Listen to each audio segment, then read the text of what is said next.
Did you know that when we end our prayers with Amen, we're actually paying homage to Marduk, an Anunnaki figure also known as Amun Ra in ancient Egyptian beliefs? Thousands of years ago, Amun Ra decreed that humans should honor and thank him by using the word Amen at the end of their prayers. This deity, also identified as Marduk in Sumerian texts, held a prominent position in Babylonian mythology and was believed to be an immortal alien ruler who has controlled Earth for centuries. Anunnaki hierarchy, each member of the royal family was assigned specific periods to rule over Earth from various cosmic constellations.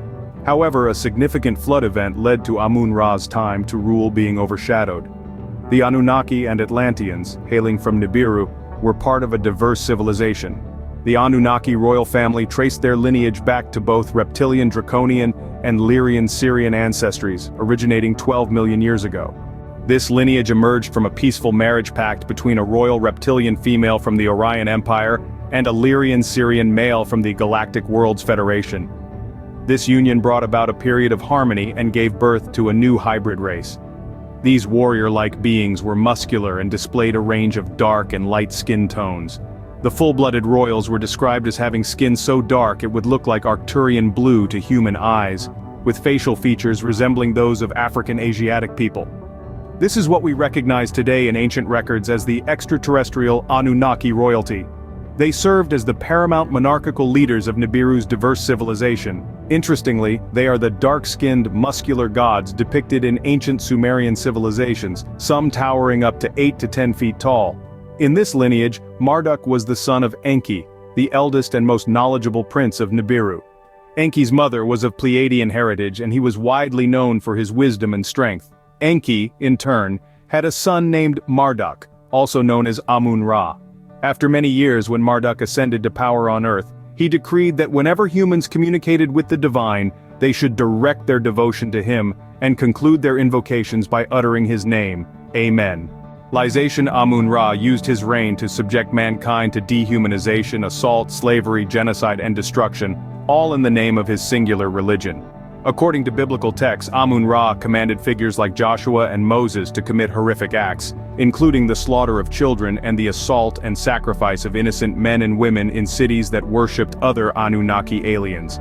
In Deuteronomy 22, 28, 29, it states, "If a man encounters a virgin who is not pledged to be married and assaults her and they are discovered, he shall pay her father 50 shekels of silver. He must marry the young woman, for he has violated her. He can never divorce her as long as he lives." This gospel reveals that the deity we often perceive as a creator god is actually an alien figure, who incentivized genocide and assault for his own gain, and carried a patriarchal and reptilian mindset inherited from his lineage. Throughout history he clashed with his relatives over his ambition to become the supreme deity ruling over humans and the planet. He influenced Pharaoh Akhenaten of Egypt to introduce monotheism, urging the abandonment of worshipping multiple gods who were actually extraterrestrial beings. Instead, he demanded sole allegiance to himself as the one and only god, now known as Amun Ra, the sun disk god, shedding his Sumerian Babylonian name, Marduk. The canonized Bible, particularly books like Exodus, Judges, and Deuteronomy, portrays a conflict between humanoid aliens with advanced technology who manipulated humans to fight and eliminate each other in the name of their god, Amun Ra. Marduk's lineage, which includes his ancestor Enki and brother Thoth, were troubled by his aggressive tendencies, reminiscent of his uncle Enlil, also known as Yahweh. Thoth, who ruled over ancient Egypt for an impressive 16,000 years, received instructions from his father Enki to leave Egypt. He was to end the pyramid conflicts with the devoted Olmecs and establish a new civilization in what we now know as the Mayan and Aztec regions of the world. Marduk, also known as Amun Ra, was considered an incredibly powerful Anunnaki, said to possess the capabilities and technologies of all Anunnaki beings across various worlds. His legendary victory over the mighty dragon queen Tiamat and her legion during an Anunnaki intervention on Earth around 350,000 years ago earned him great respect. In gratitude for his deeds, the Anunnaki bestowed upon him 50 titles and appointed him as their leader. This number, 50, held significant importance as it was once associated with his uncle Enlil, whom Marduk replaced as the commander god of Earth after his reign. Operating from an orbiting saucer-like craft or a shining sun disk, Amun Ra's dominion primarily extended over regions like ancient Babylon. Eventually, after a rivalry with his brother Thoth, He also gained control over ancient Egypt. He only revealed his true form during a meeting with Moses on Mount Sinai. Additionally, Marduk is known as the father of Nabu, the Babylonian wisdom deity, whose face is carved into the iconic Great Sphinx. It's widely believed that Amun Ra's lineage is intertwined with that of the ancient Egyptian rulers.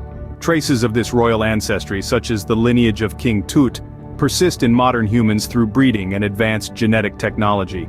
Despite this, Amun Ra's nature was far from kind. He exhibited a strong narcissistic streak. Our souls have predetermined that we must confront light against darkness. In the age of Pisces, his control over our world remains unchallenged. However, as we transition into the age of Aquarius, our souls will ascend to higher astral dimensions and a new earth.